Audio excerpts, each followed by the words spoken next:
आज का दिन वह पवित्र दिन है जिस दिन भगवान महावीर स्वामी द्वारा प्रतिपादित आगम को सठखंडागम के रूप में लिख करके पूर्ण करके देश के श्रुताराधक साधुओं के लिए प्रदान किया गया। कहना चाहिए आज ज्ञान दीपोत्सव है। आज यदि यह श्रुत लिपिबद्ध नहीं होता था तो यह संसार ज्ञान विहीन रह जाता था। हमें आचार्यों ने परंपरा से बहुत ज्ञान दिया। उन्होंने पुण्य और पाप की व्याख्याएं हमारे लिए समझाई। आचार्यों की वाणी से सप्त तत्व 9 पदार्थ 5 अस्तिकाय 60 द्रव्यों का बोध हुआ। आचार्यों की इस परम पुनीत वाणी से हमें जीव स्थान, वेदना खंड आदि 60 खंडागम का ज्ञान हुआ। यह तो हमारे आचार्य धरसेन जी की परम अनुकंपा थी, जिससे आज यह ज्ञान संसार भर के प्राणियों के लिए प्राप्त हुआ है। वह भी जो ज्ञान मिला आज वह भी इतना अगाध है कि उसे आज कोई स्वाध्याय और आराधना के रूप में परिपूर्ण रूप से प्राप्त नहीं कर पाता है।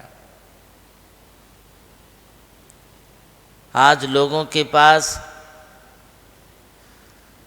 बिजनेस करने के लिए समय है, पारिवारिक कार्यों के लिए समय है, बच्चों को पढ़ाने लिखाने के लिए समय है, शादी विवाह के लिए समय है, नया घर बनाते हैं उसकी वास्तु शांति के लिए समय है।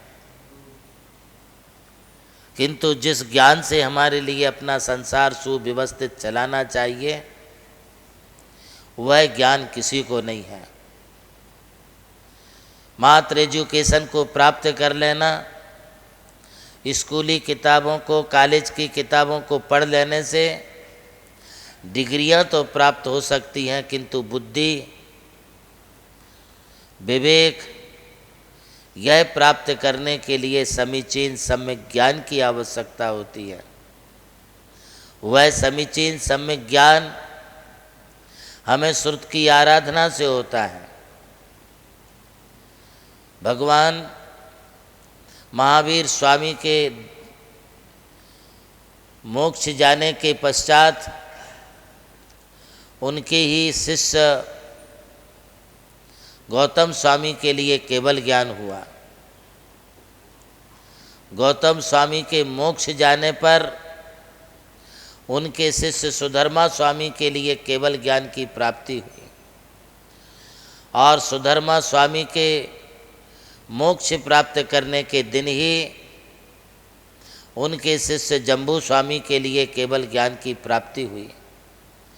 ये 3 अनुबद्ध केवलियों तक केवल ज्ञान रूपी सूर्य का देदीप्यमान प्रकाश जगत के लिए प्राप्त होता रहा। इसके पश्चात 5 श्रुत केवली हुए, जिनमें अंतिम श्रुत केवली भगवान भद्रबाहु स्वामी हुए।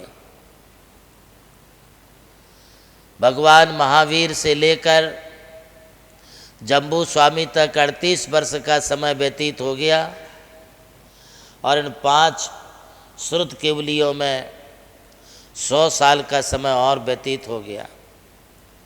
यहाँ तक द्वादशांग रूप सूर्य का उदय बना रहा। इसके पश्चात धीरे धीरे ज्ञान विलुप्त होने लगा।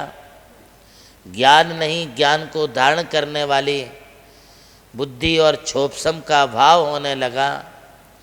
पश्चात वह 11 अंग के रूप में आचार्यों के लिए प्राप्त हुआ। उसमें 11 आचार्य हुए। फिर आचारांग शास्त्र के रूप में भी ज्ञान निरंतर चलता रहा। पश्चात यह ज्ञान घटते घटते छोपसम के रूप में मात्र पंचम वास्तु श्रुत ज्ञान के रूप में धरसेनाचारी के लिए वह ज्ञान शेष रह गया। धरसेनाचारी ने विचार किया, मुझे यह जो ज्ञान प्राप्त हुआ है, अब इस ज्ञान को हमारे लिए अपनी शिष्य परंपरा तक पहुंचाना चाहिए, जिससे यह ज्ञान आगे समाज के लिए, प्राणी मात्र के लिए कल्याणकारी हो। वह श्रृंखला कैसे चली, इसका मैं विवेचन आपको पुनः करता हूँ।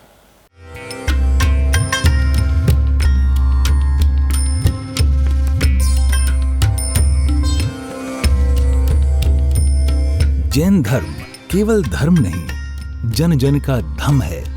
यही है इस धर्म की संस्कृति। सन 2010 चातुर्मास के दौरान मांगी तुंगी और गजपंथा की तीर्थ यात्रा के बाद एक रात्रि गजपंथा की पहाड़ियों पर विश्राम करते समय आचार्य श्री देवनंदी जी महाराज को एक दिव्य स्वप्न प्राप्त हुआ।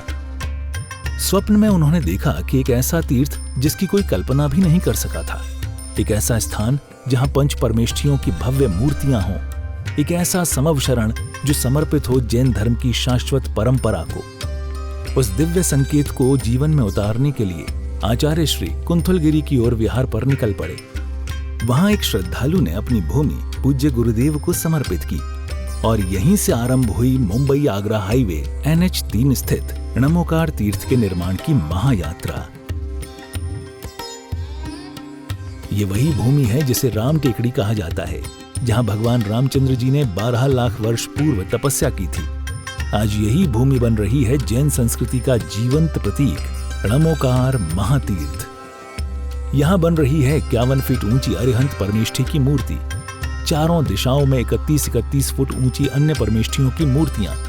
कुल मिलाकर एक अद्वितीय समवशरण की रचना है, जिसका वर्णन Guinness book of world record में दर्ज हो चुका है।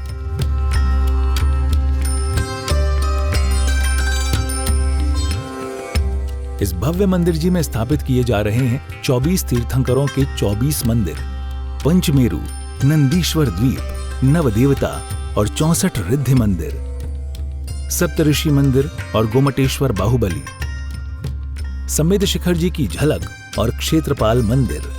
यहाँ पर अब तक 250 से अधिक कमरे निर्मित हो चुके हैं, जिनमें 75 साधु साध्वियों के लिए एवं यात्री निवास आधुनिक सुविधाओं से युक्त है। AC रूम, भोजनशाला, कैंटीन और विशाल गुरु मंदिर। णमोकार तीर्थ का भूमि पूजन 8 फरवरी 2014 को संपन्न किया गया था और आज लगभग 10 लाख स्क्वायर फीट से अधिक निर्माण पूर्ण हो चुका है और अब यह दिव्य तीर्थ अपने चरम आयोजन की ओर अग्रसर है। 2026 में जनशासन के वरिष्ठतम आचार्य परम पूज्य साधना सम्राट गणाधिपति गणधराचार्य श्री कुंथुसागर जी महाराज के सानिध्य में एवं परम पूज्य प्रज्ञा श्रवण सारस्वताचार्य श्री देवनंदी जी महाराज की प्रेरणा एवं निर्देशन में 400 से अधिक साधुओं की उपस्थिति में आगामी 6 से 13 फरवरी 2026 में णमोकार तीर्थ का भव्याति भव्य अंतर्राष्ट्रीय पंच कल्याणक प्रतिष्ठा एवं महामस्तकाभिषेक महोत्सव का आयोजन होने जा रहा है। खुल रहा है पुण्य का द्वार, जो करेगा भव पार।